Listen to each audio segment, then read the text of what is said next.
ونستغفره ونؤمن به ونتوكل عليه ونعوذ بالله من شرور أنفسنا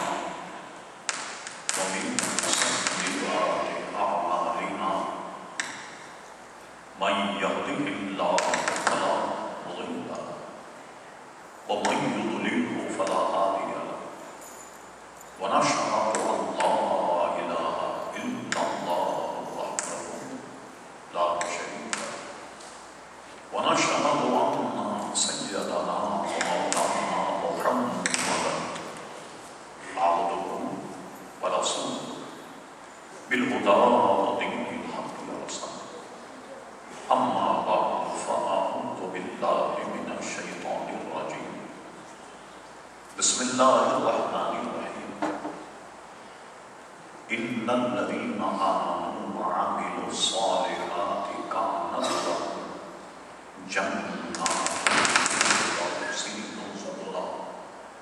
صدق الله مولانا العظيم وصدق رسوله النبي الكريم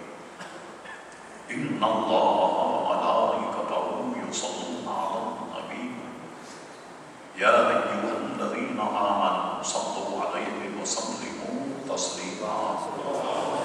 اللهم صل على سيدنا ومولانا محمد الماضي الجود والكرم وآله وبارك وسلم صلاة وسلاما عليك يا سيدي يا رسول الله مفتی اہل سنت حضرت اللہ مولانا مفتی قمر الحسن صاحب قبلہ قادری رضوی دامت برکاتہ مہمان گرامی حضرت اللہ مولانا محمد شاہد صاحب قادری رضوی دامت برکاتہ حضرت علامہ مولانا عبدالرب صاحب قبلہ دامت برکاتہ حضرت مولانا محمد شاہد رضوی صاحب حضرت مولانا محمد ابراہیم صاحب مولانا قاری حافظ نظر محمد صاحب کچھ نام ہو گئے حافظ محمد ابراہیم صاحب حضرت مولانا فیض رسول صاحب قاری حافظ مدثر صاحب دیکھیں کوئی رہنا رہے سب کے نام ہو گئے اور لائیو کے سب تقریب اس مسجد کے عہدیدار اراکین مہمانان گرامی حاضرین مجلس خواتین و حضرات نہایت ہی مختصر دو صلات کے بعد اس فقیر آپ حضرات کے سامنے قرآن مجید فرقان حمید 16 پارے سے ایک آیت مقدسہ تلاوت کرنے کا شرف حاصل کیا قبل اس کے متذکرہ آیت قرآنیہ کے تحت کچھ لفظ شاید اللہ تبارک و تعالیٰ سے دعا ہے کہ وہ اپنے پیارے حبیب نبی کریم رؤوف الرحیم علیہ وعلیہ افضل الصلاۃ والتسلیم کے صدقے و طفیل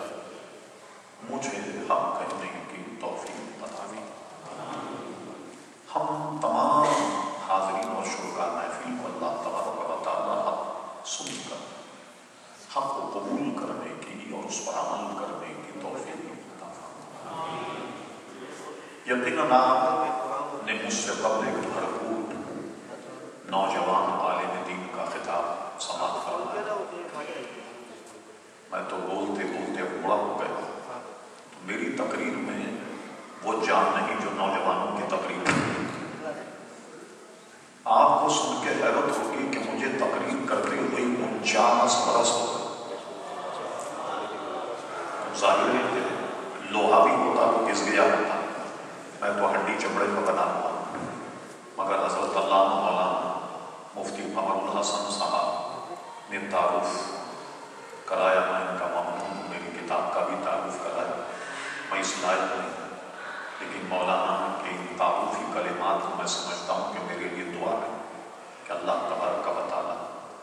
مجھے اپنے مسلک کی خدمت کی توفیق عطا فرمائے اور حقیقت یہ ہے 2 جملوں میں عرض کروں کہ جب بھی کوئی مشکل پیش آئے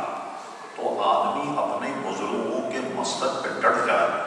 تو اللہ تعالیٰ قریب آپ نے دیکھا کہ پاکستان میں ہمارا کتنا بڑا امتحان ہے، لیکن اللہ تبارک و تعالیٰ نے اپنا کرم فرمایا اور کوئی ہمارا بال بھی بیکا نہیں کر سکتا۔ اور ہم اس کے لیے تیار ہوتے ہیں کہ کوئی ایسا معاملہ مسلک کا خدا نہ خواستہ جیل جانا پڑ جائے تو کوئی کرپشن میں جیل تھوڑی جائے،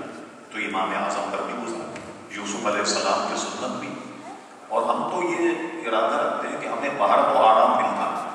کبھی زرداری صاحب یا وزیر اعظم کبھی ہمیں بھیج بھی دیں تو یہ کہ کم سے کم 2-3 مہینے اندر ہی آرام کر لیں،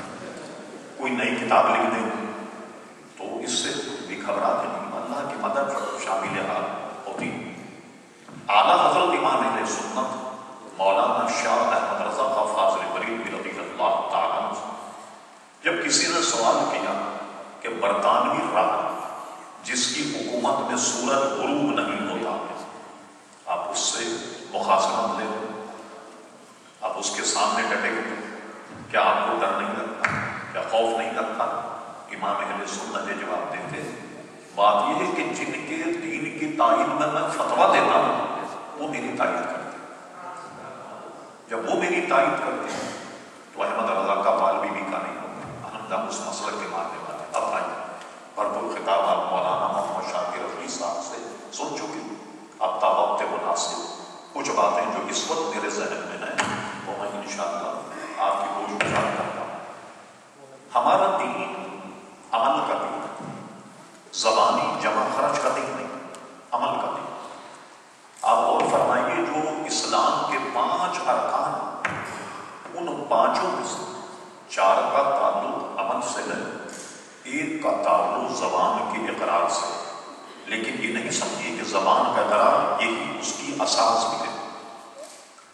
کلمہ طیبہ، کلمہ طیبہ کے بعد باقی 4 کا تعلق جو ہے وہ عمل سے ہے، یعنی اسلام قبول کرتے ہی نماز پڑھنا، رمضان آ جائے تو روزے کا رکھنا، اور مال اگر آپ کے پاس ہو سال بھر بیت جائے تو زکوٰۃ دینا، اور اللہ تبارک و تعالیٰ اگر مال اور دولت ہو ظاہرہ تو پوری زندگی ایک مرتبہ حج کا ادا کرنا، یہ سارے معاملات کلمہ طیبہ پڑھنے کے بعد کے۔ یہ ایک علماء کی بحث الگ ہے، عوام کے مطلب کی نہیں، کہ ایمان کے لیے عمل شرط ہے یا نہیں، تو اس کو یہ نہ سمجھیں کہ ایمان کے لیے عمل شرط نہیں تو عمل ہی نہ کیا جائے، ایسا بھی نہیں، بلکہ کلمہ طیبہ اساس اور بنیاد، اس کے بغیر کوئی چیز کارگر عزیزان گرامی نہیں ہو۔ مثلا شاہ عبدالحق محدث دہلوی رحمۃ اللہ تعالی نے مدارج النبوت میں ایک واقعہ نقل کیا کہ غزوہ خیبر میں ایک شخص عین غزوے کے وقت آتا اور حضور علیہ السلام ایمان لاتا، کلمہ طیبہ پڑھتا، مجھے کیا کرنا چاہیے؟ نماز کا وقت نہیں، روزے کا وقت نہیں، زکوٰۃ کا وقت نہیں، حج کا وقت نہیں، جہاد ہوا، جہاد میں وہ کودا اور اس میں وہ شہید ہو گیا۔ جب شہید ہوا ایک نماز کا وقت نہیں ملا، نہ روزے کا، نہ زکوٰۃ، نہ حج کا، صرف کلمہ طیبہ پڑھا اور پیارے مصطفیٰ کا دیدار کیا، شرف صحابیت سے مشرف ہو گیا، تو سرکار نے فرمایا کیا کم پایا سب سے زیادہ، کیا تو بہت